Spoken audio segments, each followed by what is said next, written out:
आज मीठे बाबा हमें खुशी के खजाने का महत्व बहुत अंडरलाइन करा रहे हैं ना। बाबा हमें कहते हैं कि चाहे जीवन भी चला जाए, शरीर भी छूट जाए, पर खुशी नहीं जानी चाहिए, है ना। क्योंकि बाबा कहते हैं खुशी आत्मा का खजाना है। और हम क्या करते हैं, खुशी को बहुत जल्दी छोड़ देते हैं, है ना। कोई भी बात होती है, छोटी बड़ी कैसी भी बात होती है, तो हम खुशी को एकदम से छोड़ देते हैं, है ना। क्योंकि दुख देना, दुख लेना ये दुनिया में सीखा है। बाबा हमेशा हमें कहते हैं कि मान लीजिए आपके घर में कोई खजाना है, स्थूल खजाना, है ना, धन आदि कुछ भी है, तो ऐसे थोड़ी कहेंगे कि अब वो जो क्या करें, उसे संभाला नहीं जाता या वो तो चोरी हो जाता है, ऐसे तो नहीं कहेंगे ना। जो अपनी चीज़ है उसकी संभाल तो स्वयं करनी पड़ती है। हम कभी ये नहीं कहेंगे कि परिस्थितियाँ ऐसी हैं या आसपास के, है ना, लोग ऐसे हैं कि वो खजाना हमारा खो ही जाता है, हम उसका कुछ कर नहीं सकते। इस प्रकार से कोई नहीं कहेंगे, क्योंकि जो अपना खजाना होता है उसको प्रोटेक्ट करने की, उस खजाने की संभाल करने की जिम्मेवारी हमारी स्वयं की होती है। उसमें हम किसी और को ब्लेम करें तो बाबा कहेंगे कि हाँ, ये ठीक है कि तुम ब्लेम करते हो, लेकिन बाबा कहेंगे कि दूसरे का काम नहीं है तुम्हारे खजाने की संभाल करना, तुम्हारा स्वयं का काम है, तुम्हारी अपनी जिम्मेवारी है। तो अगर हम अपने खजाने की संभाल नहीं कर पा रहे, तो उसमें फिर हमें दूसरे का कारण नहीं देना चाहिए कि ये हुआ या वो हुआ, इस कारण से खजाना खो गया, है ना। यही कहेंगे कि हमने संभाल नहीं की, इसीलिए जो खजाना है वो खो गया। तो बाबा भी हमें समझाते हैं कि जो खुशी का खजाना है ये मेरा निजी खजाना है ना। मैं परिस्थितियों को या दूसरों को ना कहूँ कि उन्होंने ये खजाना छीन लिया, है ना, ब्लेम ना करो। तो बाबा ये हमें समझाते हैं। फिर बाबा कहते हैं शरीर भी चला जाए तो भी खुशी ना जाए, क्योंकि शरीर जाएगा तो दूसरा मिल जाएगा, है ना। शरीर में छोड़ा, एक शरीर आत्मा छोड़ेगी तो दूसरा शरीर मिल जाएगा। लेकिन बाबा कहते हैं और पैसा आदि तो बहुत छोटी चीज़ है, उसके लिए तो कभी भी खुशी को नहीं खोना है। और बाबा कहते हैं जो खुशी का खजाना है ये मुझे साथ लेकर जाना है, इसीलिए इस खुशी के खजाने पर बहुत अटेंशन देना है और निश्चय रखना है कि बाबा सदा सहयोगी है, बाबा बैठा है, चिंता नहीं करनी है, दुख नहीं लेना है। कोई परिस्थिति ऊपर नीचे भी है तो क्या हो गया, छोटा मोटा कोई नुकसान कर देगी, कोई चीज़ हो जाएगी, लेकिन मुझसे मेरा बाबा तो नहीं ले लेगी ना। और बाप है तो बाप का खजाना, बाप का वर्षा मेरा है ही।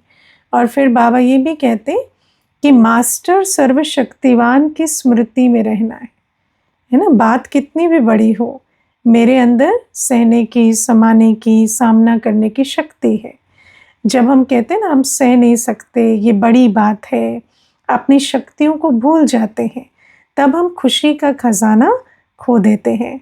और बाबा आज हमें और एक बहुत इम्पोर्टेंट बात समझाते कि जो मंगता होता है ना, उसके पास कभी खुशी का खजाना रह नहीं सकता, वो कभी खुशी के खजाने से संपन्न नहीं हो सकता। अब देखो, देवता तो हम सिर्फ 2 युगों तक रहे, उसके बाद क्या रहे, मंगता ही रहे ना। तो मंगतेपन के बहुत संस्कार है ना। कभी वस्तु मांगते हैं, कभी, है ना, भौतिक सुख मांगते हैं, कभी कोई सहयोग मांगते हैं, कभी कोई सेवा, क्या कहें, सपोर्ट मांगते हैं।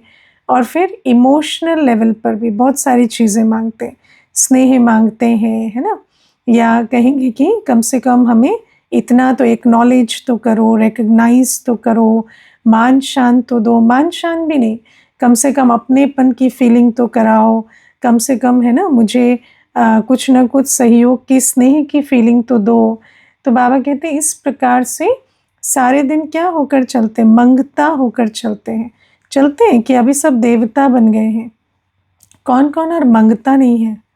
हाँ, मंगता मंगतापन खत्म हुआ है ना। चाहिए चाहिए, ये होना चाहिए, ऐसा होना चाहिए, ये चाहिए, वो चाहिए, ये सारे दिन चलता है। इसी कारण क्या होता है, जो खुशी का खजाना है वो खो जाता है। जैसे जब भी चाहिए आएगा ना, तो एकदम से क्या आता है कि ये चाहिए, ये मिलेगा तो मैं खुश होऊंगा, है ना। हमेशा क्या होता है ना, ये अच्छा लगता है, ये मिलेगा तो खुश होऊंगा, ये मिलेगा तो मुझे अच्छा लगेगा।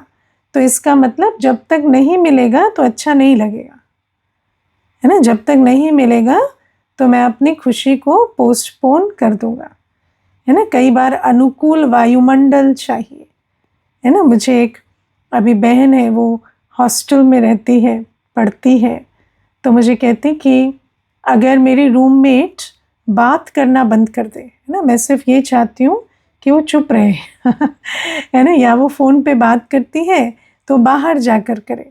अगर मेरा सिर्फ 10 बजे के बाद रूम में आवाज़ ना हो तो फिर मैं 4 बजे उठ पाऊँ, मैं योग कर पाऊँ, है ना। तो मैंने उसको कहा कि अच्छा, तो फिर अगर वो ना करे, मान लो अभी आप 4 साल हॉस्टल में आपको रहना है, अगर आपको ज्ञान तो मिल गया, तो अगर वो ना करे तो क्या करेंगे, है ना। उतने टाइम फिर योग नहीं करेंगे आप, है ना। तो फिर अगर उसी के सहयोग से आप योग कर पाएंगे तो सत्युग तो उसको जाना चाहिए, आपको क्यों जाना चाहिए, है ना। तो कई बार सहयोग का ऐसा होता है कि ये मेरे साथ कोऑपरेट करें, ये परिस्थिति अनुकूल हो, ऐसा चाहिए, और जब तक नहीं होगी तो फिर हम रेजिस्टेंस में रहते हैं, दुख लेते रहते हैं, या तंग होने का भान होता है, तो उसमें खुशी की फीलिंग नहीं होती। और बाबा कहते हैं कि मान लो कि अंत में वो परिस्थिति ठीक भी हो गई, लेकिन वो जो कमाई का समय है वो तो बीत गया ना, तो फिर तो खाली हाथ ही रहेंगे। तो बाबा कहते इसी प्रकार से हर बच्चे के अंदर देखो हम कैसे मंगता होकर चलते हैं। मैंने एक भाई को देखा, जैसे मान लो वो कोई व्हाट्सएप किसी को करते हैं, है ना, तो क्या करेंगे, व्हाट्सएप पे ब्लू टिक आया कि नहीं चेक करते रहेंगे, है ना। व्हाट्सएप जो है वो उन्होंने सुना पढ़ा कि नहीं वो चेक करते रहेंगे, है ना। फिर अगर जब तक नहीं पढ़ा तब तक क्या संकल्प चलाएंगे कि ऐसा तो नहीं है ना इतने समय तक पढ़ा नहीं, पढ़ के माना देख लिया है पर जब जानबूझकर इग्नोर कर रहे हैं, है ना। उसके बाद क्या करेंगे, जब ब्लू टिक आ गया और रिप्लाई नहीं आया तो और भी परेशान हो जाएंगे, है ना उसके बाद तो और ही परेशान होंगे अपने ही संकल्पों में कि देखो देख भी लिया पर जवाब नहीं दिया, है ना। या ये साधारण एक फॉरवर्डेड मैसेज भी भेजेंगे तो ये नहीं कि थम्स अप भेज दिया, कि ये नहीं कि नमस्ते भेज दिया, ऐसे ही देखकर इग्नोर कर दिया मेरे मैसेज को, है ना। तो मुझे एक दिन कहते हैं कि मुझे वैसे कुछ नहीं प्रॉब्लम होती किसी से, लेकिन अगर कोई मेरा मैसेज अनसीन कर दे या रिप्लाई ना करे तो मुझे बहुत तकलीफ़ होती है। तो मैंने कहा बहुत अच्छी बात है, सारा संगम युग तकलीफ़ में बिता दो, है ना। अगर आपको यही ठीक लग रहा है आप तो ज्ञानी हो ना, जो भी कर रहे हो सोच समझ के कर रहे हो, तो अगर आपको यही ठीक लग रहा है तो ऐसे चलो, अपना भाग्य ऐसा ही बनाओ, इसमें किसी का क्या जाता है ना। और मैंने कहा कि अभी तो अगर पता चल जाए ना, ये तो चलो किसी को टाइम नहीं होगा या कुछ नहीं होगा तो ऐसा हुआ होगा, लेकिन मान लो ये बात किसी को पता चल जाए ना, तो उसको पता चलेगा आपको तंग करने से आसान तो कोई काम ही नहीं है दुनिया में ये तो बहुत सहज विधि है ना। और मनुष्य आज क्या दुख देना चाहता है, तो इस प्रकार से वो आपको कितना दुखी कर सकता है। तो बाबा हमें कहते हैं हमें किसी भी चीज़ का मंगता नहीं बनना है ना। मुझे मेरी खुशी को कायम रखना है। खुशी का आधार क्या होता है, संतुष्टता, है ना। संतुष्टता, मैं संतुष्ट हूँ, मैं स्वयं से संतुष्ट हूँ, मैं बाप से संतुष्ट हूँ, मैं परिवार से संतुष्ट हूँ, लौकिक अलौकिक मैं सबसे संतुष्ट हूँ। मुझे किसी से कोई प्रॉब्लम नहीं, मुझे किसी से कोई एक्सपेक्टेशन नहीं है, है ना। कोई पूछे भी, मानो कोई कभी पूछ भी लेते हैं ना कि आप इतना मिलते जुलते नहीं, मानो आपको ये पता है कि ये ठीक से नहीं चलते, वो आपको अवसर भी दे रहे हैं कि आप अपनी कंप्लेन को एक्सप्रेस करें, पर ब्राह्मण के मुख से कंप्लेन नहीं निकलनी चाहिए, है ना, क्योंकि ब्राह्मण को कोई कंप्लेन नहीं। जो जिस रीति से चले हम उस रीति से अपने आप को मोल्ड कर कर खुश हो जाए, हम कभी अपनी खुशी को ना गवाएं। तो बाबा कहते हैं सदैव ये मंत्र याद रखो, है ना, मैं संतुष्ट हूँ, मैं स्वयं से संतुष्ट हूँ, बाप से संतुष्ट हूँ और सर्व से संतुष्ट हूँ। और संतुष्ट होने की विधि क्या है? स्वयं से संतुष्ट तब रहेंगे जब हम श्रीमत पर चलेंगे, है ना। हमें कोई कितना भी कुछ दे दे, कितना भी हमारी झोली भर जाए, उससे हम संतुष्ट नहीं होंगे। जब हमारी दिनचर्या मनचर्या ठीक होगी, जब हमारे द्वारा विकर्म नहीं होते होंगे, तो हम स्वयं से संतुष्ट रहेंगे। आप देखना, जिस दिन आप सुबह से लेकर रात तक ईश्वरीय दिनचर्या में ब्राह्मण जीवन को अच्छी तरह से पालन करते हैं, तो क्या होता है? संतुष्ट रहते हैं। चाहे सूक्ष्म या स्थूल जो भी श्रीमत हमें बाबा देते हैं, जब हम श्रीमत पर चलते हैं तो स्वयं से संतुष्ट रहते हैं, है ना। बाबा से तो संतुष्ट असंतुष्ट होने की बात ही नहीं है ना। अगर बाबा को यथार्थ रीति जानते हैं तो कभी असंतुष्ट नहीं हो सकते, है ना। जब देह अभिमान में होते हैं तो बाबा से भी असंतुष्ट हो जाते हैं, क्योंकि ऐसा समझते हैं कि बाबा को ऐसा करना चाहिए, ऐसा होना चाहिए, पर नहीं हो रहा। फिर बाबा हमें कहते हैं अन्यों से भी असंतुष्ट क्यों होते हैं? क्योंकि रिगार्ड नहीं है ना। रिगार्ड या ज्ञान स्वरूप होकर नहीं चलते, है ना। तो बाबा कहते हैं दूसरों को संतुष्ट करना है तो रिगार्ड दो, और दूसरा कोई असंतुष्ट ना हो उसके लिए रिगार्ड दो, और स्वयं अन्यों से असंतुष्ट ना हो उसके लिए आत्मा का ज्ञान याद रखो कि हर आत्मा, और फेथ रखो, है ना, हर आत्मा में, कि आत्मा जो भी कर रही है, जैसा भी कर रही है, वो अपना बेस्ट कर रही है ना। भले ही वो मेरी एक्सपेक्टेशन के हिसाब से नहीं है, पर वो अपना बेस्ट कर रही है, तो आप अन्यों से भी असंतुष्ट नहीं होंगे। और जहाँ हर जगह संतुष्टता है वहाँ सदैव प्रसन्नता रहती है ना। कई बार हम ब्राह्मण परिवार में भी असंतुष्ट हो जाते हैं, क्यों? क्योंकि हम कुछ ना कुछ एक्सपेक्टेशन रखते हैं, है ना। लेकिन बाबा कहते हैं कि हमारे एक्सपेक्टेशन रखने से सिर्फ हमारी खुशी गायब होगी। और फिर क्या होता है? जब खुशी गायब हो जाती है तो खुशी आत्मा की खुराक है ना। खुशी क्या है? आत्मा की खुराक है। खुशी को कहते हैं, खुशी हेल्थ वेल्थ हैप्पीनेस तीनों है ना। खुशी आत्मा की हेल्थ है, खुशी आत्मा का खजाना है, और खुशी आत्मा की हैप्पीनेस तो है ही खुशी, तो खुशी खुराक है। जब किसी को खुराक ना मिले शरीर की तो क्या होता है? कमज़ोर हो जाता है ना शरीर, फिर सीधा चलना चाहेगा, नहीं चल पाएगा। ऐसे ही जब हम अपने आप को, है ना, मंगता बनकर ये चाहिए वो चाहिए एक्सपेक्टेशन रखकर और अपने आप को दुखी करते हैं, ऑफ कोर्स संस्कारों वश करते हैं, क्योंकि 63 जन्मों के संस्कार हैं मंगता बनने के। तो जब वो करते हैं तो फिर क्या होता? धीरे धीरे खुशी का खजाना कम होने के कारण, खुशी की खुराक कम होने के कारण आत्मा कमज़ोर हो जाती है। और जब आत्मा कमज़ोर हो जाती है तो फिर बुद्धि काम नहीं करते, है ना। और ये जो ज्ञान मार्ग है ना, इसमें सबसे ज़्यादा महत्व किसका है? बुद्धि का। और जब आत्मा को खुशी का भोजन नहीं मिलता तो बुद्धि कंफ्यूज होने लगती, बुद्धि फिर माया के वश होने लगती।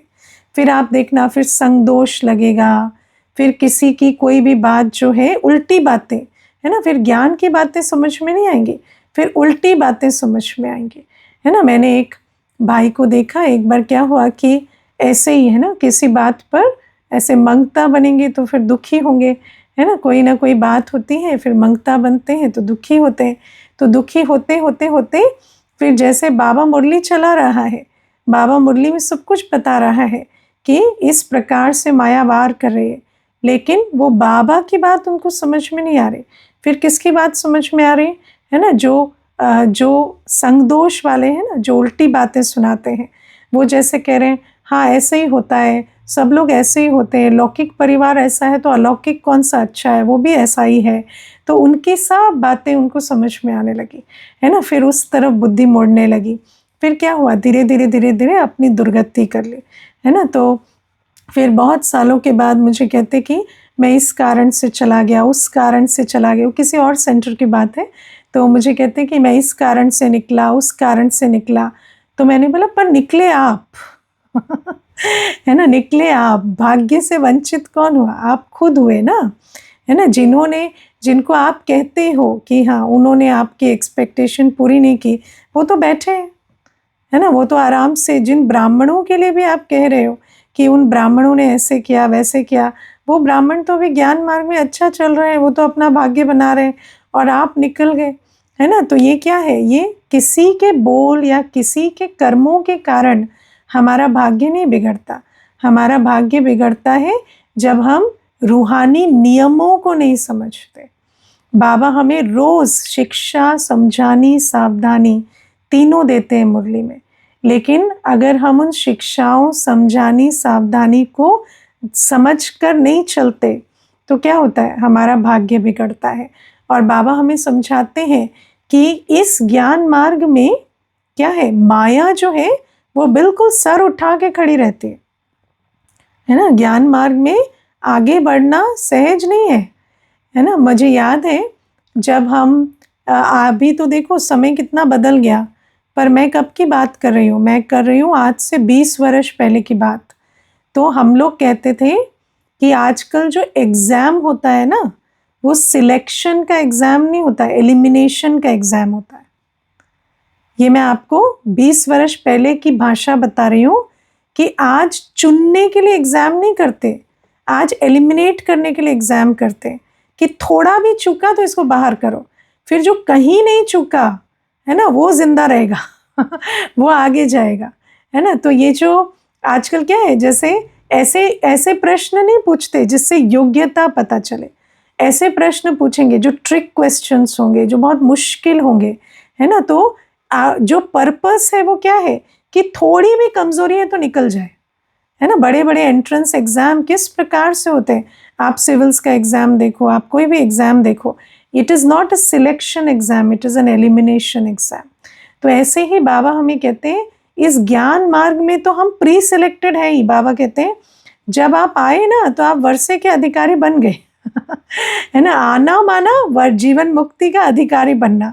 अभी जब तक जीना है तब तक एलिमिनेट ना हो जाए ये देखना है ना। तो रोज माया क्या करेगी, सिलेक्शन तो हो ही गया है, बाबा कहते हैं तुम बाबा के बने माना तुम वर्षे के अधिकारी बन गए, तुम्हारे को 21 जन्म की राजाई मिलेगी, माना तुम्हें स्वर्ग का वर्षा मिल गया, लेकिन तुम उस वर्षे के लायक कब बनोगे, जब टिक के रहोगे, है ना। तो माया क्या करती है, माया अनेक रूपों से आती है ना, माया अनेक रूपों से आती है। और वो जो माया के अनेक रूप हैं वो कौन पहचानेंगे, जो बाबा की याद में रहेंगे, बाबा की मुरली पर अटेंशन देंगे। बाबा हमें रोज सावधानी दे रहे हैं। देखो खुशी गायब होना इतनी बड़ी चीज क्यों मानी जाती है, क्योंकि खुशी आत्मा की खुराक है, और जब खुशी गायब हो जाती है ना तो आत्मा की निर्णय शक्ति खराब हो जाती है। दुखी आत्मा कभी अच्छे निर्णय नहीं ले सकती। अभी जो एक बहुत अच्छा कोट है दुनिया में, एक कोटेशन कहते हैं, do not promise when you are happy, do not decide when you are sad, and do not reply when you are angry. जब आप बहुत खुश हो ना तो किसी को वायदा नहीं करो क्योंकि खुशी में क्या होता है, देखा है ना, राजाएं अपने बड़े बड़े हार निकाल के दे देते हैं, पता नहीं चलता कि है ना क्या कर रहे हैं। खुशी में किसी को प्रॉमिस नहीं करो, है ना। दुख में किसी को भी, दुख में कोई डिसीजन नहीं लेना चाहिए। जब आत्मा दुखी होती है ना तब वो जितने भी निर्णय लेती है वो गलत निर्णय होते हैं, जिसका बाद में बहुत पश्चाताप होता है ना। और तीसरी बात है, जब आप क्रोध में हैं तो जवाब नहीं दो, है ना। जैसे बाबा हमें कहते हैं कि अगर मनसा में तूफान आया, है ना, क्रोध आया, है ना, तो आप उसमें कर्मणा में नहीं लाओ, उसमें वाणी में नहीं आओ, है ना। अगर कोई क्रोधी भी है तो उससे भी किनारा करो, क्योंकि अगर वो भूत आपको चढ़ा तो आप भी उस भूत के प्रभाव में कुछ ना कुछ विकर्म बना लेंगे।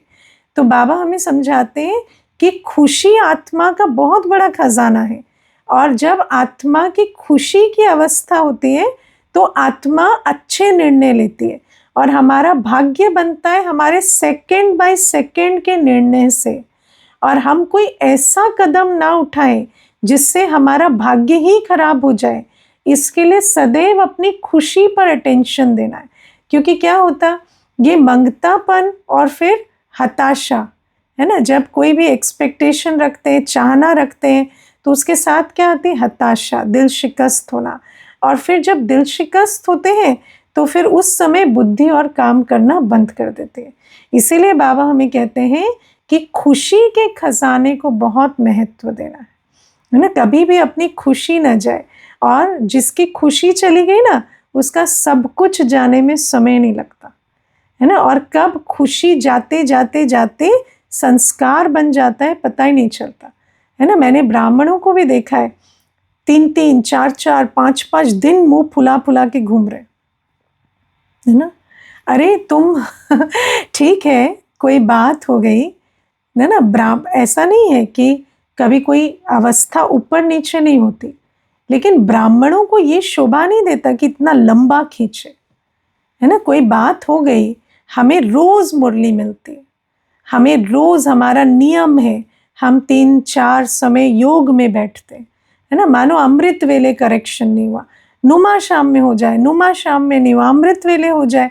एक दिन में 2 बार, एक दिन सुबह से शाम तक मेरी अवस्था बिगड़ी रहे, इसका मतलब मैं क्या ही मुरली सुन रही हूँ, क्या ही योग कर रही हूँ है ना। ऐसा तो बाबा जो हमें इतनी खुशी का खजाना देते हैं, हम इतनी ज्ञान रत्न लिए मुरली में, कितना हमने बाबा से प्यार लिया, शक्ति ली योग में, तो क्या वो जो दुख किसी मनुष्य से लिया, किसी व्यवहार से लिया, क्या वो दुख उसमें विलीन नहीं हुआ है ना। मान लो कोई बात हो भी गई, आपकी खुशी चली भी गई, तो बाबा कौन है, बाबा तो मूर्छित को सुरजीत करने वाला है ना।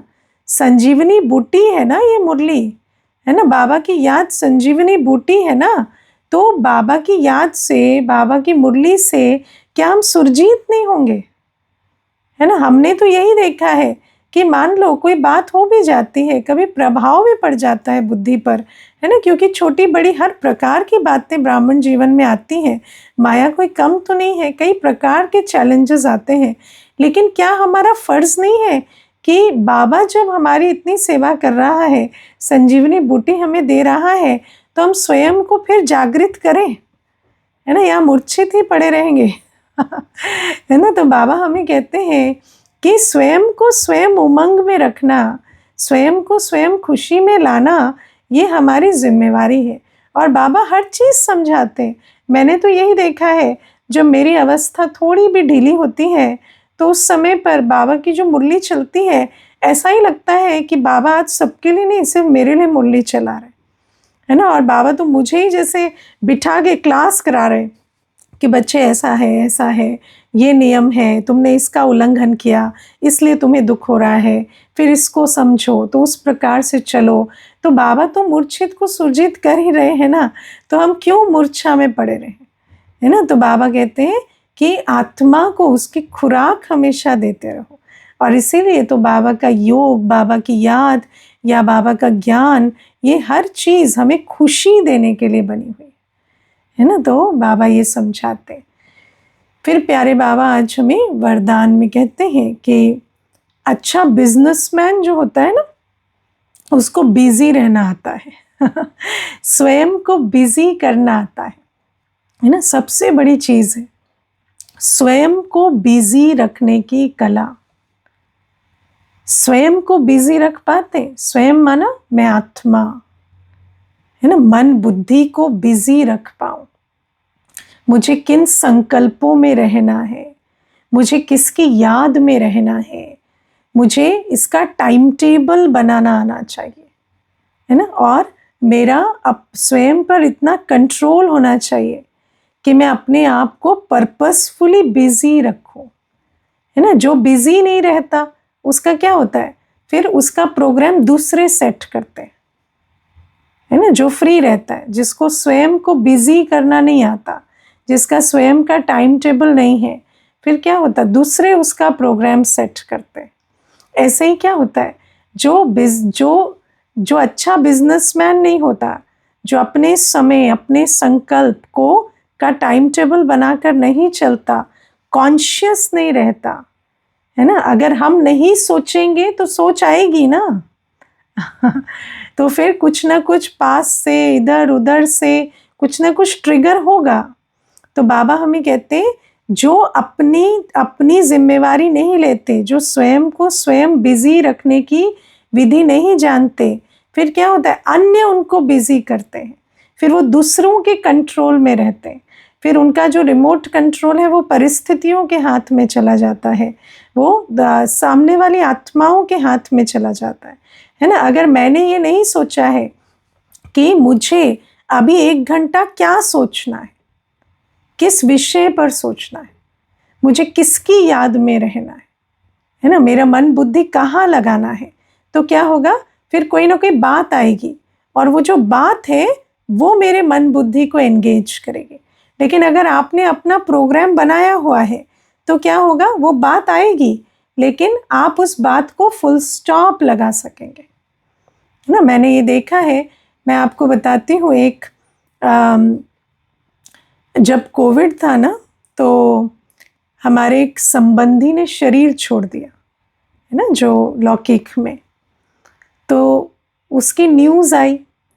तो जब न्यूज़ आई तो एकदम जैसे ही न्यूज़ आई, जैसे ही पता चला, मैसेज आया, तो उसी समय मेरी क्लास थी, ठीक है, और उसके बाद 3 घंटे तक कुछ ना कुछ प्रोग्राम था तो 3 घंटे में तो वो बात का असर ही खत्म हो गया तो मुझे ना बाद में किसी ने पूछा, जैसे कोई ना मुझे ऐसे ही, मतलब जैसे कई होते हैं ना, कहते हैं आप लोगों ने दुख देखा नहीं है इसीलिए आपको दूसरे का दुख बड़ा नहीं लगता, तो मुझे कहते हैं कि आपका कोई अपना नहीं शरीर छोड़ा ना, इसीलिए आप लोगों को लगता है कि शरीर छोड़ना बहुत छोटी बात होती है।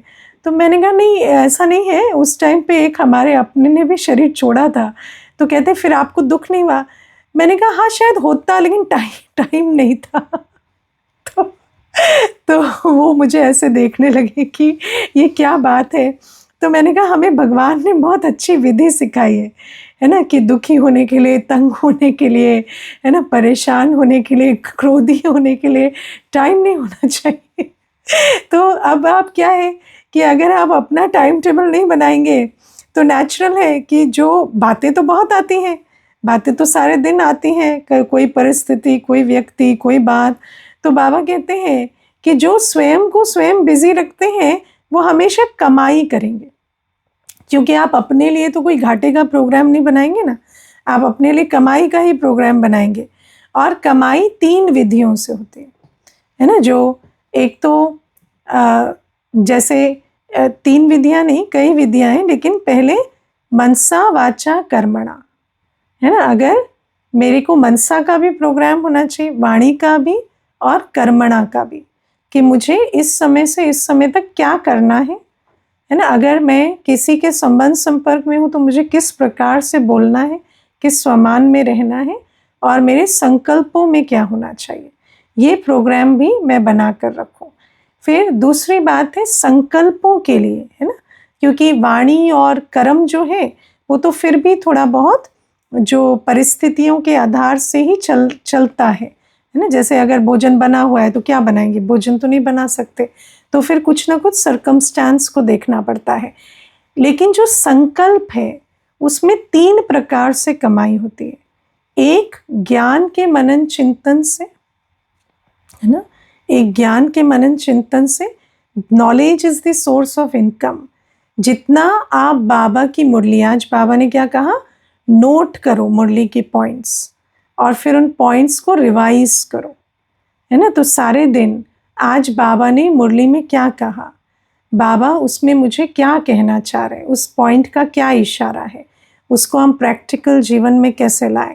तो ऐसे पॉइंट्स बाबा की मुरली से नोट करो, है ना। वरदान, स्लोगन, अव्यक्त इशारे, ये तो होते ही हैं, प्लस बाबा की जो मुरली है उससे भी कई पॉइंट्स नोट कर कर और उस पर मनन चिंतन करो। तो इससे क्या होगा, कमाई होगी। दूसरी कमाई की विधि है बाबा की याद, है ना। जब हम बाबा की याद में रहते हैं, मानो कोई ज्ञान की पॉइंट उस समय हमें मनन चिंतन में नहीं आ रही, तो हम बाबा की याद में बैठे, है ना, तो बाबा की याद से कमाई होती है। तीसरी कमाई होती है शुभ भावना शुभकामना से, है ना, या मनसा सेवा से। तो भले ही बैठे हैं तो अनुभव करो हम ग्लोब पर बैठे हैं और विश्व की सभी आत्माओं को शांति शक्ति, बाबा की लाइट माइट हमारे द्वारा प्राप्त हो रही है। तो बाबा हमें समझाते हैं कि इस प्रकार से हम बच्चे जो हैं अपने आप को बिजी रखें। स्वयं का स्वयं टाइम टेबल बनाना आना चाहिए, स्वयं का स्वयं माइंड टेबल बनाना आना चाहिए। और जब इस प्रकार से बिजी रहेंगे तो बाबा कहते हैं कमाई होती रहेगी। और अच्छा बिजनेसमैन कौन होता है? अच्छा बिजनेसमैन वो नहीं होता जिसके पास बहुत पैसा होता है। अच्छा बिजनेसमैन कौन होता है पता है? जिसके पास थोड़ा भी होता है ना तो उसको वेस्ट नहीं करता, वो उसको इन्वेस्ट करता है। अच्छा बिजनेसमैन कैसे बनते हैं दुनिया में? कहाँ इन्वेस्ट करना है, जिसको वो आ गया ना तो वो इन्वेस्ट करता है, कमाता है और बढ़ोतरी करता जाता है। तो हमारे पास बाबा कहते हैं संगम युग में कौन सा खजाना है? समय का और संकल्प का, है ना। तो समय और संकल्प इसको हमें लगाना है कार्य में। इस खजाने को जितना हम कार्य में लगाएंगे, जितना हम शुभभावना शुभकामना देने में, या जितना हम बाबा की याद में, या जितना हम ज्ञान के मनन चिंतन में लगाएंगे, ये खजाना बढ़ेगा। और जब कोई खजाना बढ़ता है तो उसके कुछ निशानियां दिखाई देती है ना, तो बाबा कहते हैं जिसका ये खजाना बढ़ेगा उसकी निशानी क्या होगी? उसकी बुद्धि का भटकना बंद हो जाएगा, है ना। और दूसरी निशानी बाबा कहते हैं कि उनके अंदर व्यर्थ संकल्प नहीं चलेंगे, है ना। तो जैसे जैसे आप अपने मन बुद्धि को बिजी करते जाएंगे तो जो ये कंप्लेन होती है ना कि हमारी बुद्धि भटकती है या हमारे को वेस्ट थॉट आते हैं, ये कंप्लेन हमारी खत्म होती जाएगी, है ना। तो बाबा हमें समझाते हैं कि समय और संकल्प तो मुख्य खजाना है ही, लेकिन तन है, धन है, संबंध है, श्वास है ना, ये सब भी बहुत मुख्य खजाने हैं। तन मन धन समय श्वास संबंध मन वचन कर्म, है ना। तो ये जो 9 खजाने हैं इसमें मन रिपीट होता है तो उस आधार से 8 है। तो ये जो 9 खजाने हैं तन मन धन समय श्वास संबंध वचन और कर्म, ये 8 खजाने जो हैं इनको मुझे कार्य में लगाना है। जब हम इसे श्रीमत पर लगाएंगे तो हमारी कमाई होगी। हमारा कोई भी खजाना ऐसा नहीं होना चाहिए जिसका प्रोग्राम नहीं है।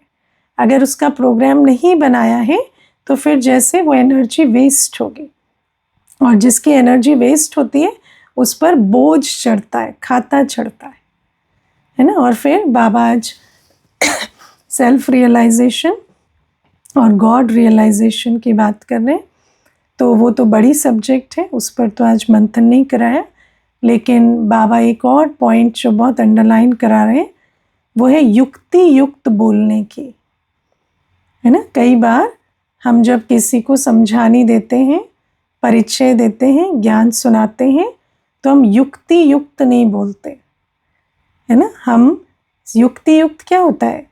उसको बात समझ आ जाए और उसकी भक्ति की या विकारों की भावना को ठेस ना पहुंचे, है ना। तो हमें थोड़ा डायरेक्ट अटैक नहीं करना होता है ना। जैसे मैं आपको एक बहुत छोटी सी बात सुनाती हूँ।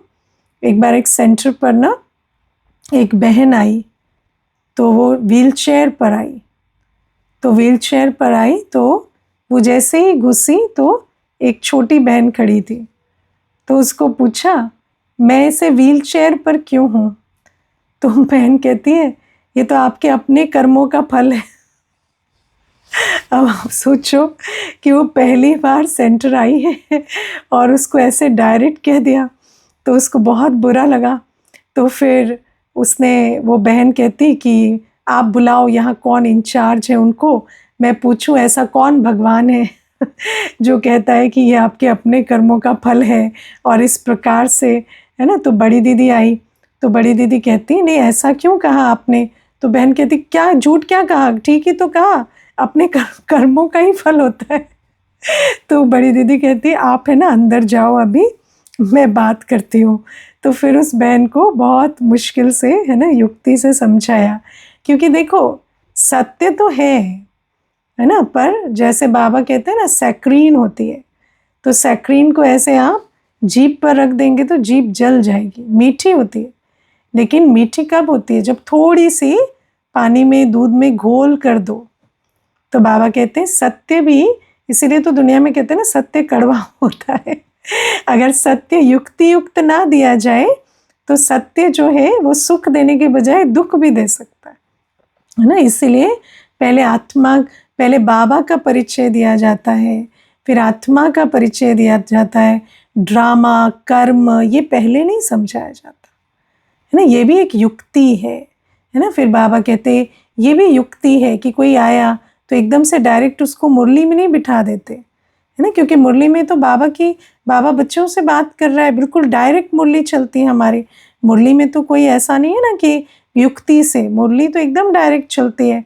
तो ऐसे डायरेक्ट मुरली में बिठा देना ये भी युक्ति नहीं है ना। या किसी को डायरेक्ट कह देना आप पतित हो, हम सब पतित हैं, ये सब युक्ति नहीं है। तो बाबा कहते हैं बहुत युक्ति से समझाना होता है। अगर नहीं आता तो इसमें कोई शर्म नहीं है कि हम बोले कि मुझे अभी नहीं आता, हम आपको बात करवा देंगे, आप डायरेक्ट बड़ों से पूछ लेना, है ना। हमें भी कोई बात नहीं आती तो हम भी कहते हैं अभी हमें नहीं मालूम, तो हम और सोच कर बताएंगे, पूछ कर बताएंगे या आपको बात करवा देंगे। तो बाबा कहते हैं ये जो विधि है ये ज़रूरी है। तो बाबा कहते हैं कि ये युक्ति का बहुत अटेंशन रखना है। और बाबा कहते हैं युक्ति जो है ये कई बार ना मनुष्य सत्य और युक्ति में बहुत ये करता है, कंफ्यूज करता है ना। कहते हैं डायरेक्ट कहना सत्य है, नहीं, सत्य ही कह रहे हो लेकिन तरीके से कहोगे ना तब तो सत्य धारण होगा। हमारा लक्ष्य कोई सत्य सुनाकर किसी को डिस्टर्ब करना थोड़ी है, हमारा लक्ष्य तो सत्य को धारण कराना है ना। तो वो झूठ नहीं होता, वो युक्ति होती है ना। किसी हमें अगर परख हो गई है कि ये बात अभी इनकी समझ में नहीं आएगी तो उनको कहना कि नहीं अभी ये बात जो है इसको बाद में लेंगे, आज समय नहीं है ना। भले आप इसलिए नहीं ले रहे क्योंकि आज ये बात इनको समझ नहीं आएगी, पर ऐसे कहने में कोई बुराई नहीं है कि आज ये समय नहीं है इसलिए आज इस बात को नहीं लेंगे।